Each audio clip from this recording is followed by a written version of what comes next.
Welcome to The Last Word. I'm David Jenkins. This is Chris Post, and it's football season, finally. We're finally here. On location, Jinx. I like our on-location shoots. On location here in New Madrid County Central.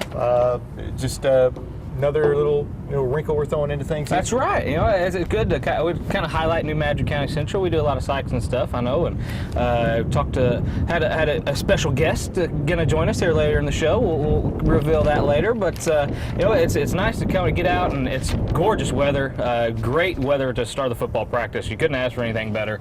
But hey, it's football time. We got a little information about the football season, what we think is going to happen, what we probably predict is going to be wrong is going to be happening, because we like to be wrong a lot of times. Right, he predicts wrong. We'll see. We established that. Anyway, Jinx, there's a lot of top storylines this year as far as football teams go. I think a lot of it relies heavily in the Seymour North Conference. You got Jackson, Cape Central, Sykes, and the bigger schools. But you also have some of the smaller schools that are going to be fighting for district titles, and I think it's going to be a lot closer this year than it has in years past. That's just looking at the schedules. Yeah, you look at basketball season last year. We kept talking all season long about parity, and I think this year is the same with football. I think Cape Central is heads and tails above everybody, in my opinion, but I think everybody else is pretty much on the same level. I think you could see teams, we predict maybe win 2 games, might actually win 6 or 7, and you don't know. I mean, it's just kind of, anybody could beat anybody on any given day this year. A lot of parity in the different conferences, different districts. It's a lot of teams that have graduated a lot, so we don't know exactly what they're going to have back until, the season starts.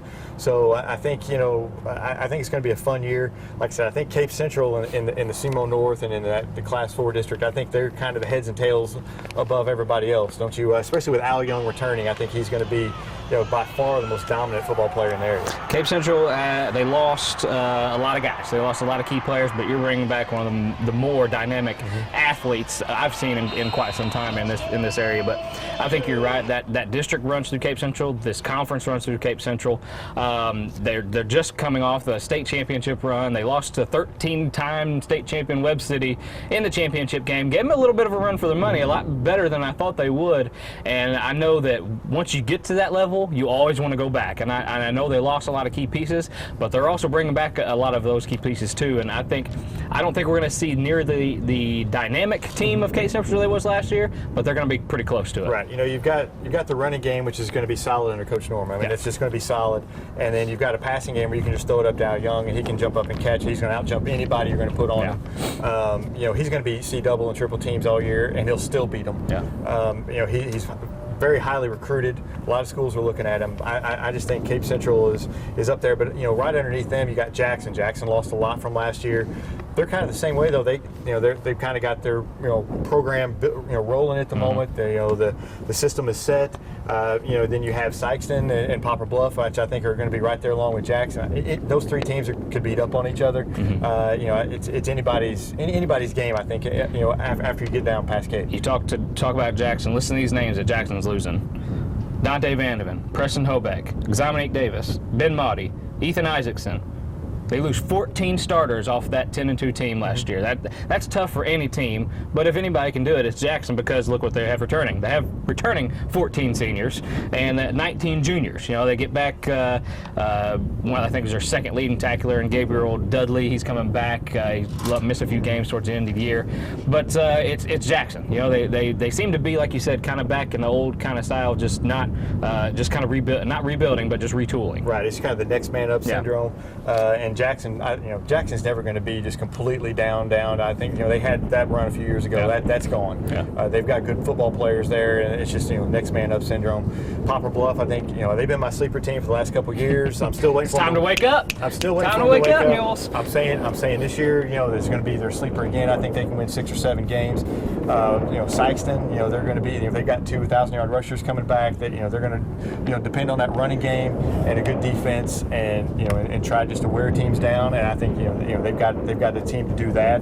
So I think they're going to be very formidable. So and then Farmington, they come down, and you really never know what they're going to have. Sometimes they look good. They're kind of very inconsistent right now, but if they put it all together, they're a tough team to beat. So it's those teams in the Seymour North, they're very good football teams. From what I'm seeing from Sykeston is you're going to have a mix of what they went to last year with the double tight, double wing stuff, running the game, and Ernest Fox and Victorn Riley, That's a tongue twister.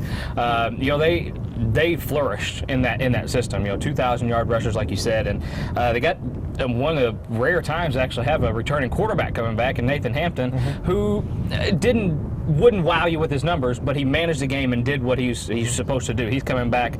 I have seen a little bit more of an improvement in his arm strength and accuracy as far as that goes. I think I think a lot of people are gonna expect the whole running game, but they're going to throw some of those spread wrinkles in like they have been in the years past. Right. I'm sure they will, and Coach Gibbs is going to have something for every team he plays. He's great at game planning, so I think they're going to have a successful year. I'm saying about 6 wins, maybe about kind of like last year, maybe another win than last year, but finished 6-5 last year. Yeah. So 6-3 in the regular season, maybe get to second round of the playoffs again, maybe even make that district championship game. Poplar Bluff, like I said, I think they're going to get about 5 or 6 wins. I think they're going to be a better team. And then you go from transfer from the SEMO North, you go to the SEMO Central, and that's just anybody's ball game because you really don't know. I mean, I think it goes through Kennett, but for them to be successful, I think Edward Wilson has got to be healthy. Yeah. And Kennett, over the last few years, has had trouble keeping people healthy. But Wilson ran for over 1,800 yards last year, and he's back at quarterback. And that was in the second half of the season. Right, James. right. And he put up crazy. He put up Game Boy numbers. Yeah. I mean, he just put up some crazy PlayStation numbers, but at the same time, they've got to keep him healthy. And they've already lost a couple guys to injury already in the preseason. They've got to stay healthy and for them to be successful, and that's the key, is keeping him healthy. Dexter's the same way. They're putting Ethan Stevens at quarterback. They've got to keep him healthy. Yeah. And when you're snapping the ball to your best athlete, you want to keep them upright and healthy and let them make plays. And I think for both of them, I think that's the key. And then you got Caruthersville. They lost a lot from last year. They're going to be good, but how good, we don't know. Yeah. Yeah, and I agree with you. I think the top in that conference is Kennett, just because of what they showed last year, the improvement that they showed last year. They did lose a big key leader in Bud Hilburn. He's graduated. That's a big loss for them. But they have their playmaker. They're going to be snapping the ball to him at every time.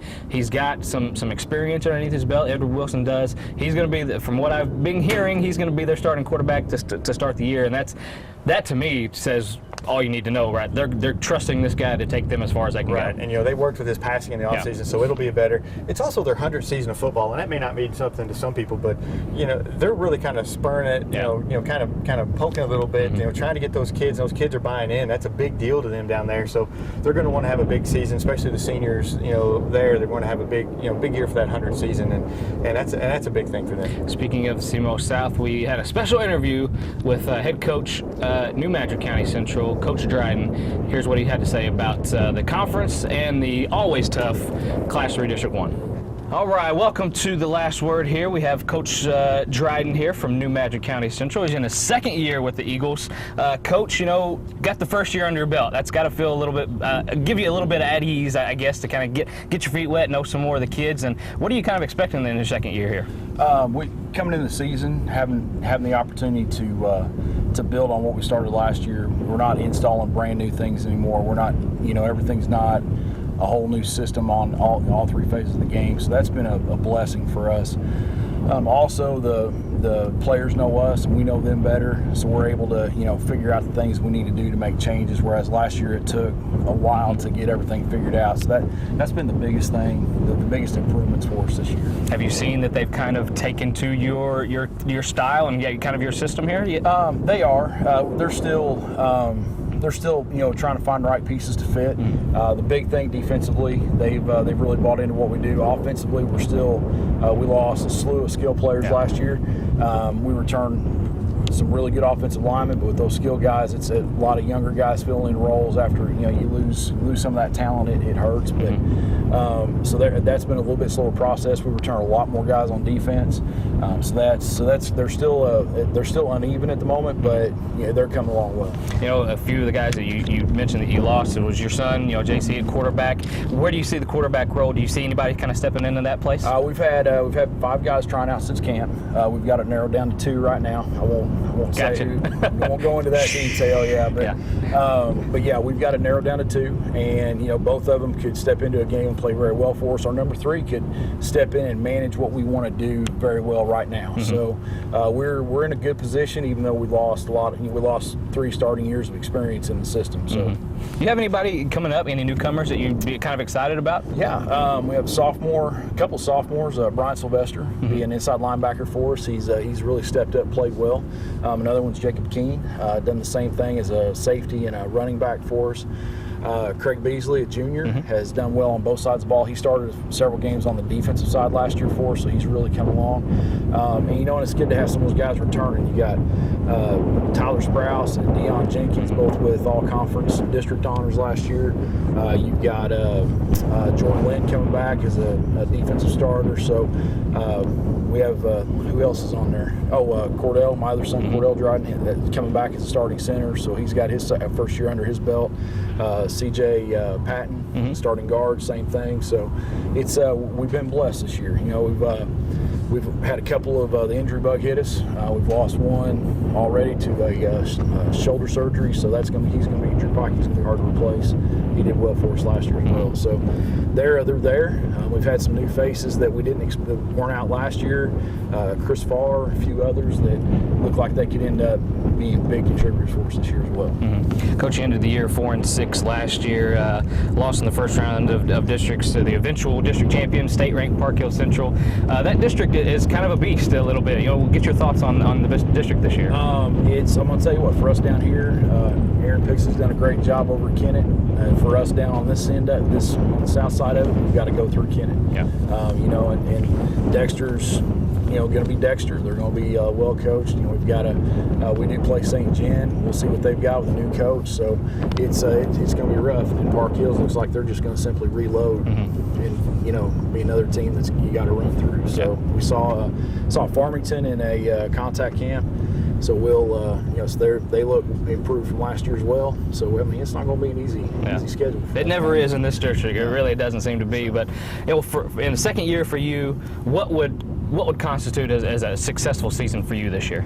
Successful would be that we're able to first of all build on what we started last year. We're 4-5 in the regular season. Having an opportunity to go, to get those next few wins. Another a huge jump for us would be to make it to the second round of the playoffs. Those just increments. Now, the goals are still there, like every other team in this conference, this district. Your goal is to win your conference, goals to win your district. That's what you shoot towards. But realistically for us, if we can, the playoffs are where our eyes are set. We need to make one more round or maybe 2 more rounds and get from there. So that's what we're shooting for. That's what every day is working towards. Gotcha. Thanks for joining us, Coach. This is Coach Dryden at New Madrid County Central, looking for another step here at New Madrid County. All right, we want to thank Coach Dryden for the interview there. Absolutely. And New Madrid, we're kind of expecting, they're another team. You're not really sure what to expect. They lost a lot, but they have some, like you said, some people coming back, some younger kids. So we'll see how they transform. Can't be, leave out the SEMO South. That's going to be just a brutal conference. With anybody can beat anybody. Malden, ran through it last year. I think this year they're going to come down to earth a little bit. Portersville is going to be good. East Prairie is going to be good. Scott City's going to be good. Yeah. And Hayti, they're very athletic. They don't have a lot of numbers, but they're very athletic, and they can shake things up in there. I still think Malden's the cream of the crop in that conference, and in that a lot of those teams are in that same district. So Malden, I know they lost Draymond Robinson. They lost Cortez Dobbins. They lost 2 of their big old linemen, Omar Bailey and why can I not think of his name? I had it here. Anyway, lost them, but they still have Nick Thompson. They still got Chapin Riley at quarterback. They still got a lot of those guys that got a lot of playing time because a lot of those starters didn't have to play all the game last year, because they were beating everybody at 50 points at halftime. So they got that at varsity experience. And Malden, they're not going to be. I don't think they're going to be just the world crushers that they were last year. But I still think they're the tops in that district and that conference. And then I'm excited about East Prairie. That's a team that I'm really excited about. They took a major leap forward last year, 7-4 last year. Lost to Caruthersville in the district semifinals, I believe. They got Deverance Jones back. He's a playmaker. They're going to go through him. They got a lot of those guys still back. A lot of those young guys on the offensive line that were big. They're big guys for a small school like East Prairie. They got a lot of the leadership back, and I'm real excited to see what they have this year. Scott City me, like you said, I think they're another team that could possibly, you know, they just fresh off of a baseball run. A lot of those guys play baseball and football. There's a team that can rise up as well. So that Class 2 District 1, you got Malden, Charleston, Portersville, Haytack, Rosersville, Kelly, East Prairie, Scott City.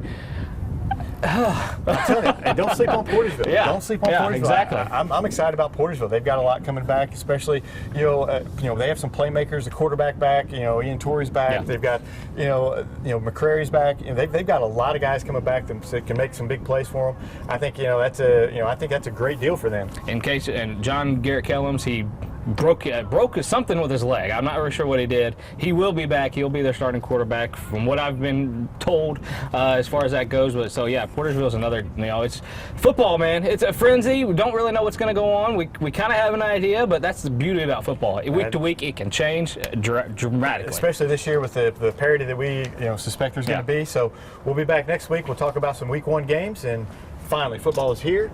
We'll see you next week on The Last Word. It's my Heisman pose, Chinks.